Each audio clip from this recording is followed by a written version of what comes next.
omwihanga erya Democratic Republic of Congo iwohurikize orutaro rukiri orwamani onka kizibu obwa hati rwejumbire mu politics amahanga gagire kukumayo obusinge na no kurwanisa aba M23 ebintu bihindikire obwa hati na no maka ahi barukurga abantu bateriho obwesharingo na munonga abasirikare barukurga omwihanga erya South Africa na bashaba government ya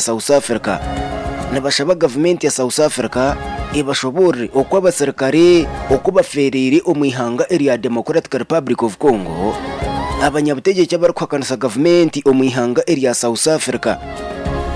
barigireyo bashaba president Cyril Ramaphosa abashobore abasirikare babashobore okwa abana babo baferere omwihanga erya Democratic Republic of Congo.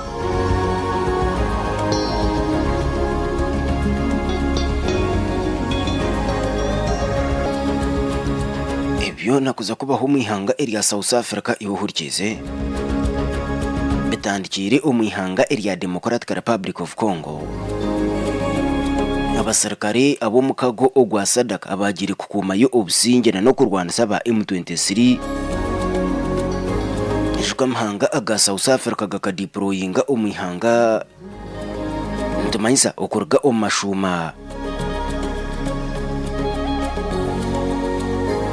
ga Africa amhanga ga SADC turukumanyisa South Africa nkihanga onkantumanyisa omukago gurukurga omashuma ga Africa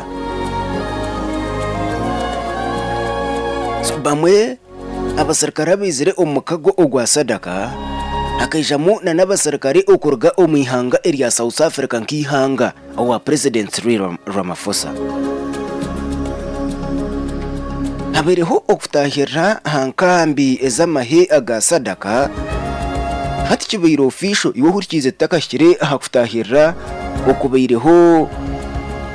omwihanga erya Democratic Republic of Congo orutaro obwa hati rumu aba MONUSCO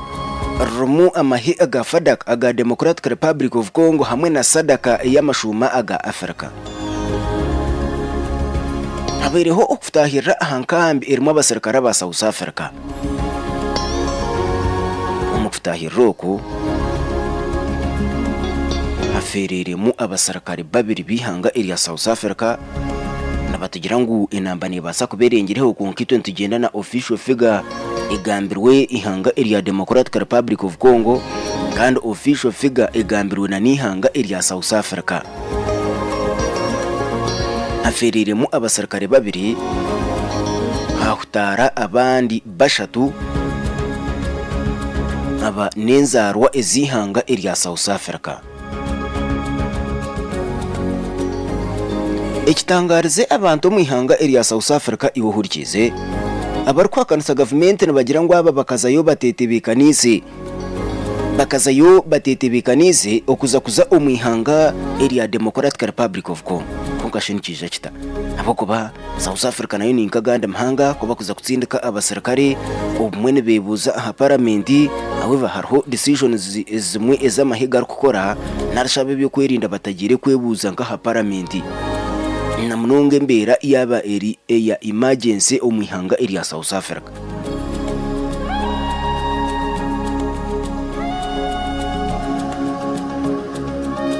abasirikare babiri abihanga erya South Africa abaferire omwihanga erya Democratic Republic of Congo endwane zibere ezamani omurembo orwa sache omurisache abihekera aba M23 babiri nibarwana na namahe aga Democratic Republic of Congo agarmu aga MONUSCO agarmu na naga SADC agarkurga omashuma ga South Africa narishamhanga garkwegitira omukago gwa SADC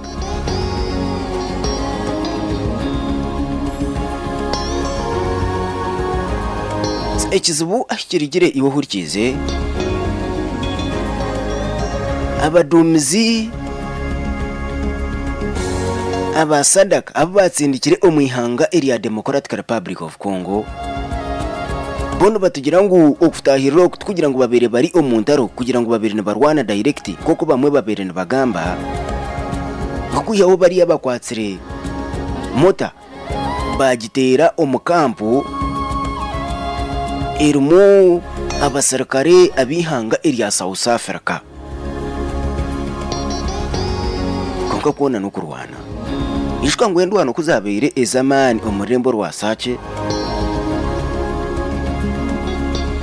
imotoka bikarebwa hono biraba umutahuni eya Goma nibiza umurembo rwasace kilometers nka 30 kwishyira kimwe umurembo rwa Goma. So nyuma abaziyo endwano kuzubere ezamani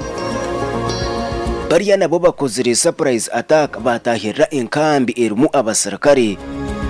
abihanga irya South Africa. Abantu mwihanga irya South Africa ko bahereze kutunga makuraga kugira ngo abasirikare babo bagwa umurnos Kivu.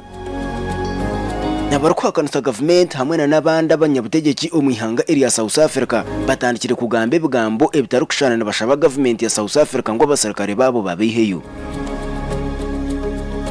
Abarukwakanisa government bagira ngo abasirikare aba bakabatwara umwihanga irya Democratic Republic of Congo kandi ko kuza kwetegereza ngo bamwe abatsindikiriye tubar trained munonga n'abasirikare abatosire mu ntaro kandi ngutubine bikwato narishtabine byo kurwanisa nkabihekera bariyo barwana so mwihanga irya Democratic Republic of Congo. South Africa nagamo mahanga gutubere ntumanya kugira ngo kuko banugamba hihanga irya South Africa nyabanugamba gamwe omahanga ho muri Africa gaine amani narishagaine ebyo kurwanisa kandi agamani. So konge kitangarize ebere nibagamba barukwakanisa government omwihanga irya South Africa abarmu Julius Marema na nabandi barukwakanisa government nibenda ngo amahe garigeyo omwihanga irya Democratic Republic of Congo kugira ngo South Africa te kwenda kuyamba ganda mahanga gari ombuzubu nkihanga irya Congo ngukunka President Cyril Ramaphosa akagwisa amahe agihanga irya South Africa mutubine bikwato abo batsindikire aheru ohireho ecyo kugira ebikwato nk'abunko mwihanga irya South Africa bose rene babareba sente zone zibakuberena bahereza amahe sente ngo bakazikwata bazihereza ekibina echa President Cyril Ramaphosa ni cha African National Congress mubosire politics konge bukwaterina no kubisaho amahena no kutereza amahaga ihanga irya South Africa obwebembezi obwa President Cyril Ramaphosa tabaruku kufaho kuna n'ekibina echa President Cyril Ramaphosa ekibakozere bakagwisa amana gamahe agihanga irya South Africa.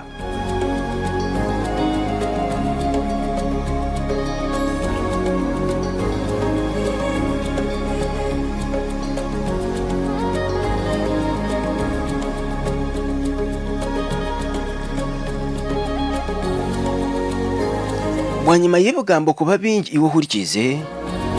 bato eyamane rho omu Democratic Republic of Congo na hata bihekera ba M23 nebenda kukwata etahuni eyasache narshi sake amane menje nho bagateire abihekera ba M23 konka kandi amahe agasadak amahe bakwatanise na MONUSCO bakwatanise na fadak agihanga irya Democratic Republic of Congo nabakoresa emizingero ko basa kutera hare hamwe na nenyonyi nabatagetinga za kamseze barafuteka teka nguzurumu abihekera aba M23 buresha kwehereze kuba mpango iwo hurikize families ez'abasirikare babere nabaragamo kuzishabire kushoborerwa bikushobora abasirikari ababiri bari umuri Democratic Republic of Congo uri kugambirira amahe agihanga irya South Africa gubatsindikire umuri Congo rigire yagamba konka ekiti kimazire bagire umaraka minister w'ibyo kwerinda hamwe na n'eshonge z'abasirikari bahumwire Sandi Modise kubashobora baza umaraka deputy minister w'ibyo kwerinda Mr. Sambaga Masikwetala nawe iyashoborere bibyabere nashobora umuhandiki owe byo kwerinda ahabwihanga irya South Africa Gamede nawe bamugira umaraka nawe ngo ashoborere nomanya abanyabutegetsi abihanga eri ya South Africa ko bari kutwaza enshonga zabo baba kugira omumaraka nabakuza omumaraka omudumizi owamahe agihanga eri ya South Africa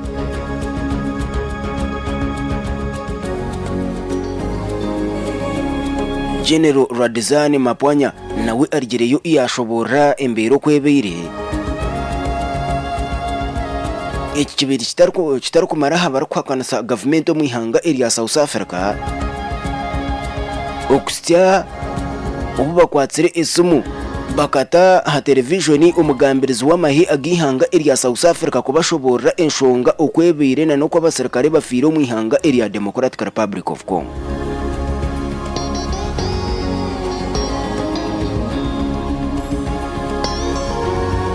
The incident happened yesterday around 13:30 Eastern DRC time, where a mortar was landed in one of our bases in that area, and of course we suffered 2 fatalities and 3 injuries. At the moment, the details are still very, very sketchy. And our investigators are on the ground trying to piece together how the incident occurred. And until such time, there's little we can say further than what we've said in our statement, because the information is coming slowly but surely in drips and traps. Well, we have. I can confirm that our families of the 2 members of the Defence Force who unfortunately lost their lives have been informed as soon as the incident happened, and that simply means arrangements that are related to that begin in earnest. We have our members who are in the mission. One of a commander of the deployment is actually South African, and we are in touch with that group of people. Look, this is a new deployment.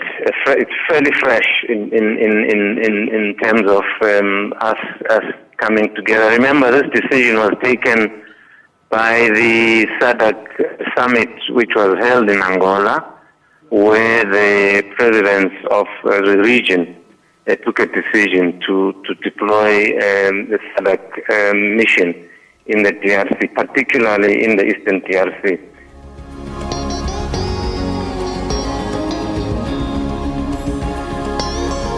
Oguno mugambirizi owamahe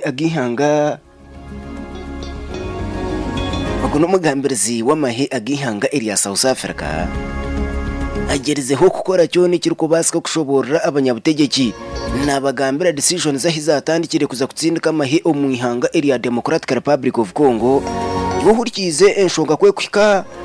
hariho enshonga z'ibyo kwirinda tizine kakwate na politics ngo warebe enshonga z'ibyo kwirinda zahiza zikutaha mu politics imbira neza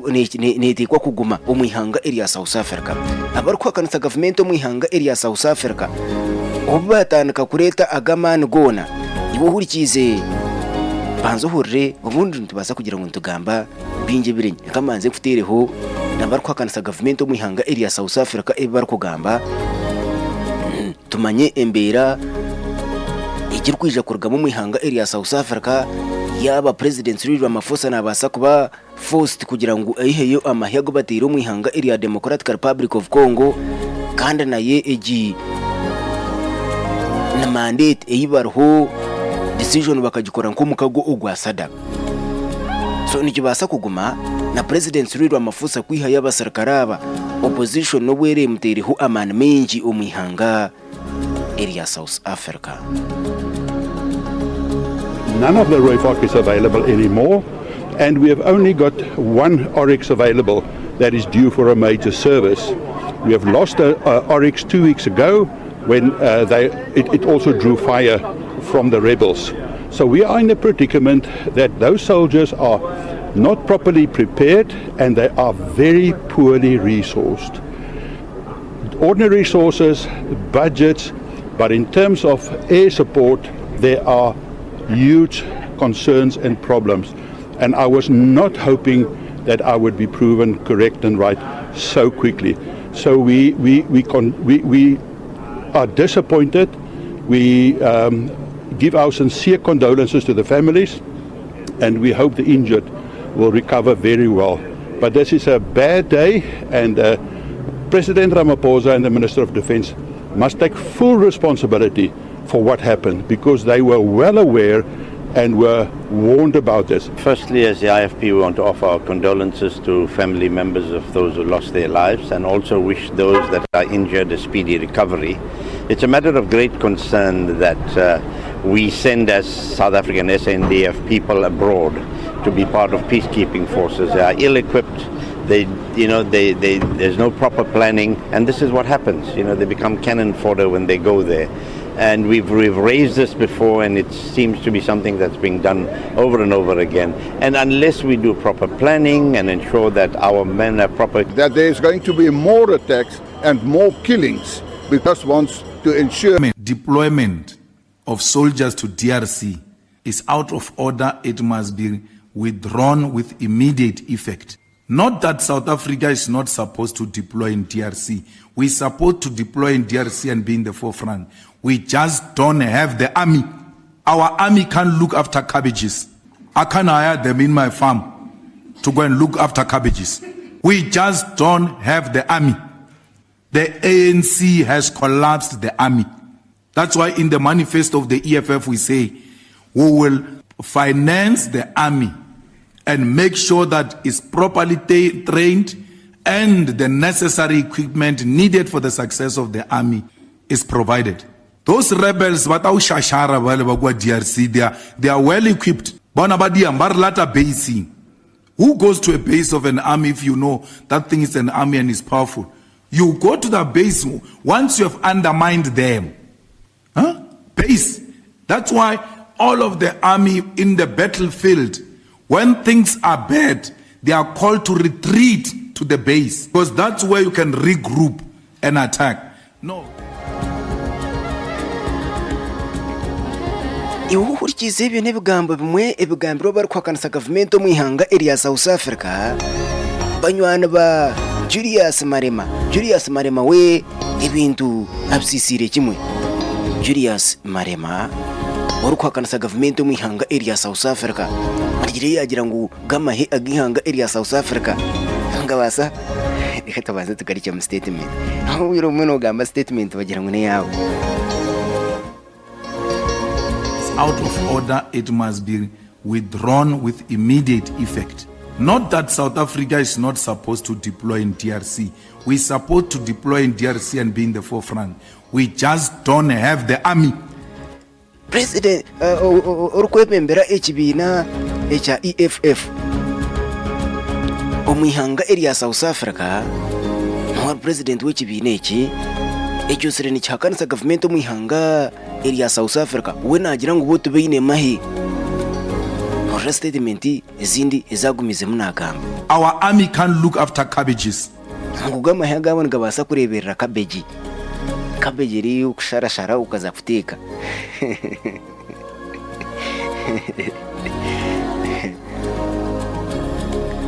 President Cyril Ramaphosa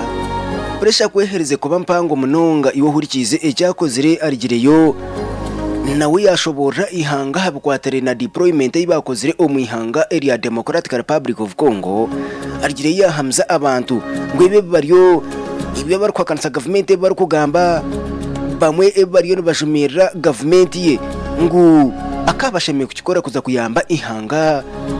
area Democratic Republic of Congo ngo mission keze ziri kubaho n'amazima n'abasirikare bari kugwamo konka ikigenderwa tkugira ngo bariyo batwara abasirikare bihanga area South Africa kuza kufera mu ihanga area Democratic Republic of Congo bakabatwarayo nkaganda mahanga kugaruka kutwara y'abasirikare kuza kukuma obusingi. We've just deployed personnel from the South African National Defence Force to the Democratic Republic of Congo as part of the SADC mission. Now, because we are part of SADC, as we are part of SADC, we have deployed soldiers to Mozambique, And of course, in a situation of conflict, yes, there are those who will fall. And in any war situation, there are people who fall. Now, as part of SADC, we are part of SADC, and that is why when SADC decided that the region as a whole needs to go and support the people of the DRC, South Africa has also, as always, had to come up and deploy its soldiers there as well. And we have been part of peacekeeping missions all over the world. Now we support our Defense Force personnel who brave great dangers to make Africa a more peaceful and stable continent. Presha kwehereze kuba mpango iwuhurikize ahari president w'ihanga area South Africa President Cyril Ramaphosa arigire nawe yakora statement twatandika statement zatandikira ombagambirize bamahe abarukwakanisa government na president ecyari kugamba na nabantu mu ihanga area South Africa bone benangu amahega ariye yo mu ihanga area Democratic Republic of Congo. Ibi bikiriyaho kurwana kwaba kuriyo kugenda omesho government y'ihanga area Rwanda yarga yahandikira ekitongore cy'amahanga geterine United Nations ahashonga za Democratic Republic of Congo yarabura omukago ogwa SADC kugira ngo agamahiga mu deployingire omwihanga area Democratic Republic of Congo ebyo neberga omuri Democratic Republic of Congo nahaza kubaho force nahaza kubaho endwano okwo muri North Kivu conflict egine basa kuranda ezena no mahanga agandi.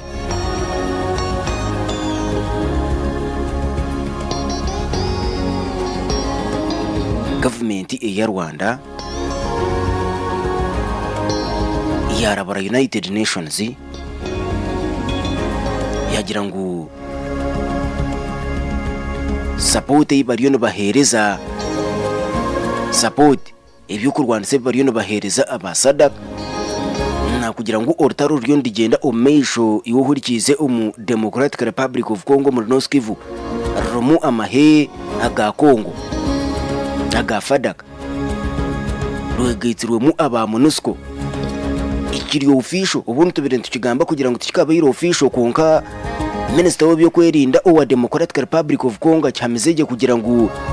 nanamahe aga MONUSCO aga United Nations agahereza imyaka kurenga 20 muri Democratic Republic of Congo agagireye kukuma ubusinge na Google Garwana saba M23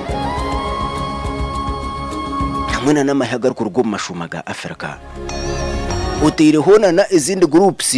aba wazarendo eminyete yarigire ombamwe bari kugira ngo orutaro rabateganise omuri North Kivu kandi bari kwagira government ya Democratic Republic of Congo aba wazarendo nabo bari mu groups zabereneza Rwanda government ya Congo konka nabono shango bakekerezana ubwa hati nabono ba Rwanda hamwe na namahe aga Congo narashano basupportinga amahe aga Congo bwa hati government ya Rwanda yarabura United Nations umucyandike kibabatsindikira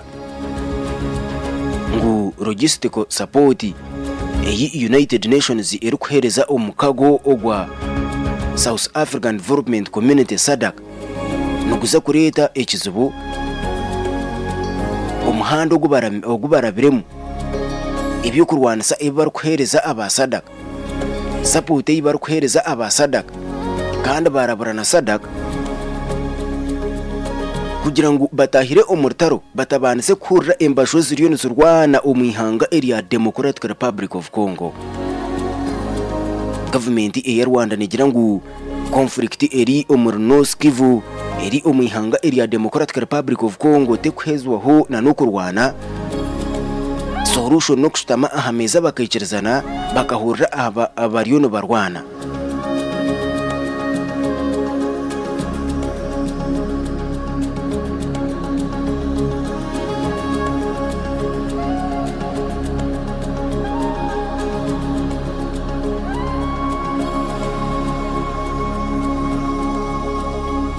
ndebe cyandiko kihanga area Rwanda bakitsindikira Secretary General wa United Nations, hahandikiraho Minister w'ihanga erya Rwanda Vincent Biruta, hariho stamp y'ihanga erya Rwanda. Babashaba ngo bagire iki bakoraho bitari ejo urutarondeza kuranda. Ibyo nabyana bibaho iwo hurikize na pressure yatandikaho mwihanga area South Africa. Ubwesharingo tutwabugambaho buri omwihanga area Democratic Republic of Congo. Abesharingo bwa hato muri North Kivu, abamwe abarebiruho umutahuni eya Goma n'ababiri nibesharingira omuri Kinshasa, nanyimwe abazo habera hariyo bamwe ababiri nibenda kufitaho ubwesharingo. Ururimi hata barihindwire nibenda ngo bacinge ensharo eya Rwanda hamwe na neya Uganda. Uganda ishonga zabo katazurumu abantu abana bafaki. Heto antegama issue za Congo. Abantu bagira ngo ikintu ntikigama ho munonga kongane birwa biri umuri Democratic Republic of Congo. Bamwe besharingi nibenda ngo bacinge ensharo eya Rwanda na neya Uganda.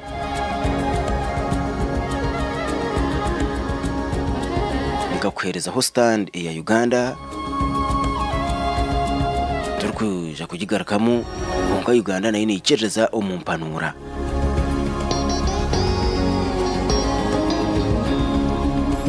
Kampo muri mukacengarike bari no batire barayiva ha Facebook mwe bari munonga uri inyuma ya kamera bamwita Asa Sharifiki. Mwari na Tereze bya kamera ibi byuhuna. Kize turjeyo umuri Democratic Republic of Congo na South Africa, omwihanga area Senegal. Umuri Senegal koti enkuru iwo hurikize rigire yashazamu ijuka ngo abarukwakanasa government abamwe bakaza umukoti nabahakanasa echa President Macky Sall uriyo naza kuruga ombwebembezi icyo kongezayo akaruru okusya umukwezi okwi12 koti enkuru rebe politics okuziriyo nsazanwa omwihanga area Senegal. President w'ihanga area Senegal kwiyahereza ati kurete kitekateke iki proposal bagitwara parliament kari ekijanka executive order konka esheme kuba approved by parliament kandi esheme kugumeza mu even ekarabana na omukoti na koti nayo ekakicereza. Abarukwakanisa government kubagire umukoti eyengenderwaho enkuru omwihanga area Senegal batabariza President Macky Sall ngo ahambere engenderwaho eyihanga area Senegal onubenda karuru kagarike ahabiro bukabere kasheme kuterwaho omwihanga area Senegal. Ibirabi na bitano ebyo kwezo ko kuturumu banzo bare ebiro kuburayo okwikaha izuba iriyo kutera karuru bubakaba biteyire ebiro 15 ebyo kwezo ku 12 ntabura yebiro bye byonka iwo hurikize abarukwakanisa government ko bagire umukoti enkure yengenderwaho omwihanga area Senegal koti yacwamo kugira ngo akaruraka president akakora kubi bashazamu echa president bashazamu echa parliament konka koti yayanga kurangira izuba iriyo kuterezaho akaruru omwihanga area Senegal. So namazima koti ekozere decision konka kiri kwebuzwa ebye bire byaburayo ahubwo babandi tabagire mu bwire bwo kuza kuronda karuru tabatungire wire obwo kuza kuronda karuru omwihanga area Senegal. Ntabasa kubarakorga hati nebiro 16 okika ahabira 25 kuza omukaruru omwihanga area Senegal. Katugire ngo namazima koti yagumizamo bakora decision iyo kutaho ebiro na president na parliament bikirizana hona nabo owekibina echa President Macky Sall neja kusinga karuru abo kuba bamwe abarukwakanisa government even na bamwe omu register tabarumu obwire bona ahiba kubirene baza kwechekingira omu register omwihanga area Senegal na bamwe abarukwakanisa government obwire obabire bashame kuta omukoronda karuru abamwe bataha omukoti abamwe tabakuza kwetsimba bwa president abo turi kumanya ngo babasa kusinga akaruru.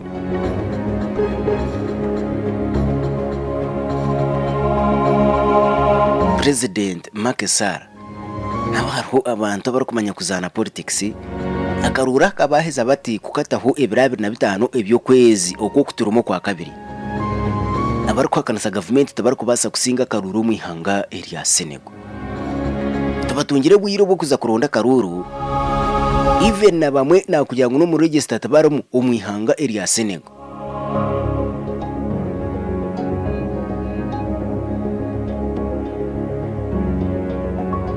Koti eyengenderwaho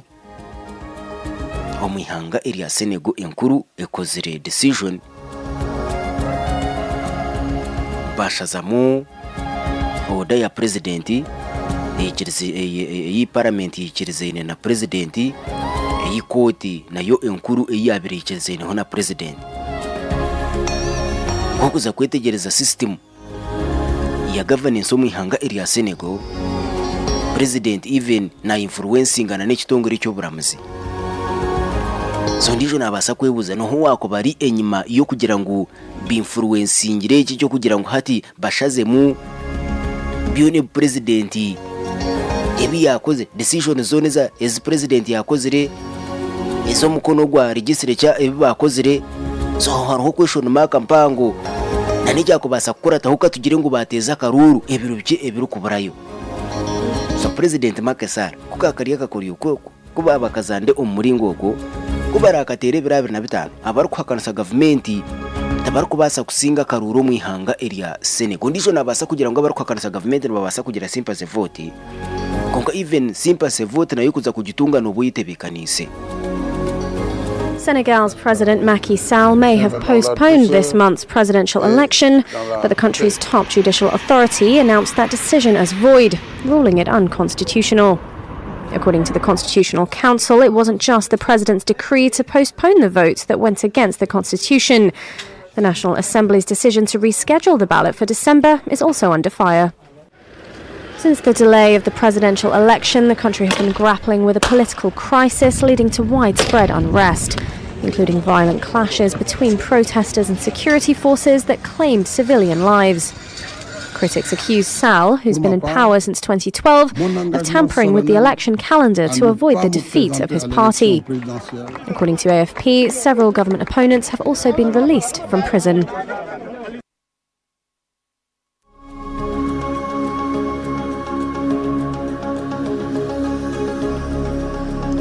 Dekaturije umra Afrika iwuhurikize tuze aheru ya Afrika omwihanga area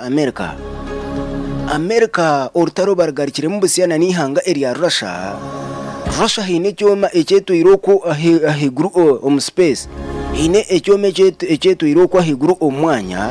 America barigire bayiterere nduru no bagira ngo ecyome kiriyo kiza kushisha za satellite kandi nikibasa kuba straight ahabyo kwerinda ebihanga area America. Gereza nkusteho abibanda Dreamlight High School bashangwa omurkanyarigire town council ne shangwa umuribanda district no rugoto Buremba iyo yambuke cyambu oza kanyarigire town council. Sabana bakugira ngo bakwinire emyanyo msini yo kubanza sini ya kabiri sini ya kashatu na sini ya katano nabakira bojo nabeshyi beine e na orevo kuna nakugambire kandi nabakugira ngo beine amashanyarazi beine buri kimwe cyone kiri kwetengeza umwishomereri area ibanda Dreamlight High School iwika kanyarigire town council obuze ibanda Dreamlight High School eringahi office zabo zigwire kwihashahi ibiri zo mukasheshe kustyashaha 11 harimo bari kuza kushaba emyanya headmaster nabarho reka nkwereze nambaye zuru mushanju emwe nkaga nemwe makumyana na mukaga makumyana amuna zuru mushanju 52 kinana na 5 cyenda na mwenda shanju babano gamba naba ibanda Dreamlight High School imwe bari kwenda kugura amataka aba Amahoro Solutions Uganda Limited aba amahoro solutions Uganda Limited abarukushangwa ho mutawon kanso iya kazo nabakugira ngo bakwinire amataka hariwe urukwenda kugura amataka ha omwihanga area Uganda ebicweka ebihanga nindeba bineyo amataka imwe barukwenda kugura amataka no yenda ekazi rukwika umur 500 uko district ya Ntoroko kandi ezi ekazi ni kilometers zirukwika nkisha twika ahanguto ya Koransi harmu emiti harmu damu y'amezi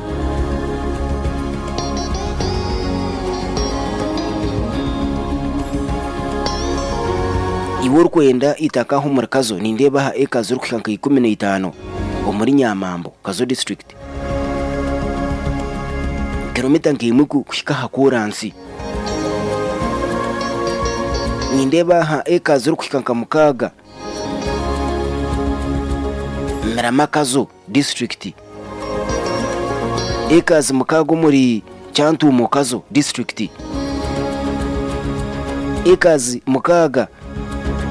umurungoma na Kaseke district abana Kaseke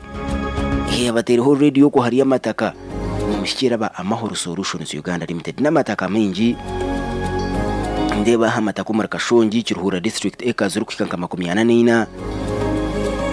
ndeba ekazi 80 muri Kiruhura district harimo rutoki harimo damu harimo buri kimwe cyona ekazi 25 muri Sanga town council kandi buri hika kuri yo muri Sanga miliyoni 12 aba amahoro solutions Uganda Limited abarukushangwa ho mutawon kanso iya kazo inkiriza nkusiho na nkuhereze namba zabo zesumu kandi bakugira ngo bakwinira amataka umuru Bunyoro Toro Sembabure Gomba Buremezi Bururi Acorina n'ahandi namba zabo zesumu 0752930189 kandi igire na WhatsApp MTN 07551114 ningano basa kwija ho mutawon kanso ya kazo hina offices za electoral commission ware rengo tahari Fantasia Motel neja kushanga ho aba amahoro solutions Uganda Limited obabuze amatakaga gona granani kugambira naginta kuherezayo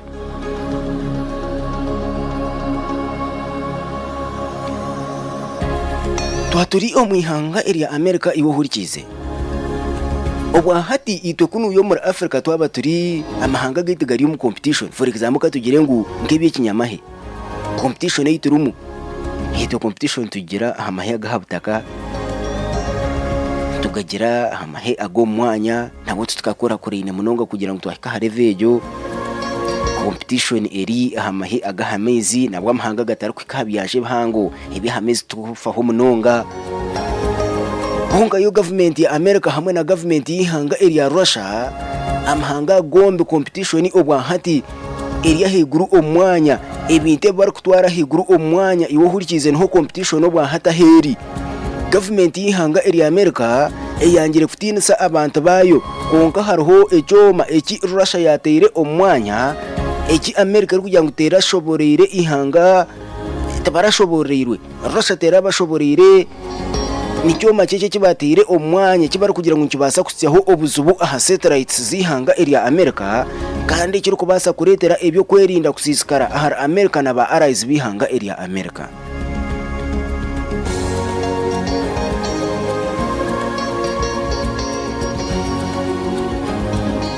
icyomeki ecyabingi ekibara kweta space based nuclear weapon nikiba kiriyoko ngo nikibasa kuheza mani bamwe abakugwa babiri ne bagamba hona n'ibitongore ebyamakuru bonka bamwe America erigireyo ikakendeza pressure bere yaza ombanta baburijo Congress erigire yashaba abebyo kwerinda mwihanga eri America uko bashobora ahubwo batubara kuhereza details ahazikwaterena n'icyomeki enshongeza America abebyo kwerinda bakani benda kuzana umuringo gwabo Congress takimanyire munonga Senate takimanyire munonga nabandi abanyabutegetsi abarukira kugamba munonga buri hanga ndabari n'abanyabutegetsi abakugamba munonga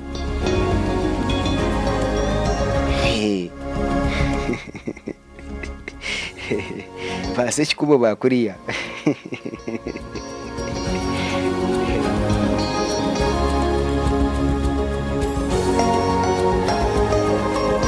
ebyo ne biri kwijaho iwe hurikize hariho icyandike cyashire enyumaho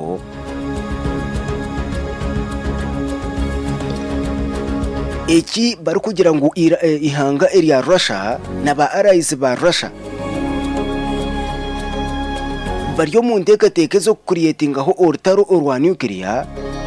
nangwa na n'urutaro rwa nuclear rutakabaireho urutaro urw'ebyo kurwanisa ebyo butwa rutakabaireho bimwe aha bintu ebabire nibagambaho ombahamebe byahereze kushora ebatandikire omwaka gwa 1994 ekiri Soviet Union na America kubaheze kukigwamo nabo batandika kuronda plans ezabe okubakubasa kwedefendinga Soviet Union kuyahereze kugwa Russia abebembeza bakuratireho bakagumizamo na plan eyo icyandiko ibuhurikize cyashire nabasa kubota kacyuriraga icya secret plan for nuclear war in Europe nabagira ngo kikisha cya extending abatamuna no kwenda kugira ngo katugira America niyo bari kureba nkine ibyo kurwanisa ibyamani tukaheza tuta amani ihanga area America katugire ngo bahenda ku defending ihanga riyo na eri omukago gwa Buraya naba abarahihina n'ihanga area Russia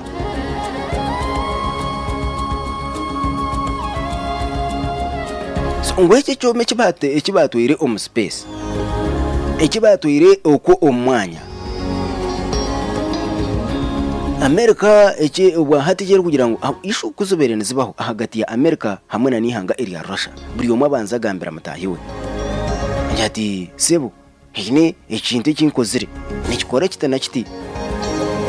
so ne cyanjye utakigamba humuno Russia nayo egira iki ya developing igambira America sebo nkozire kineki kungaho urutaro rwa Ukraine hirwatandikire na information ya nuclear na ebinde byo kurwanisa by'amani information ibabere ne basharinga obwa hati tabakisharinga okwika aha level ko babere ne basharinga information y'ejo rutaro rwa Ukraine rutakabarikireho America abanyabutegetsi nibenda answers kuruka umbe byo kwirinda uko bagambira oku hariho serious threat ahabyo kwirinda ebihanga area America. House Intelligence Committee Chairman Mike Turner taking the Biden administration by surprise, alerting Congress and the public to what he called a serious national security threat and calling on the White House to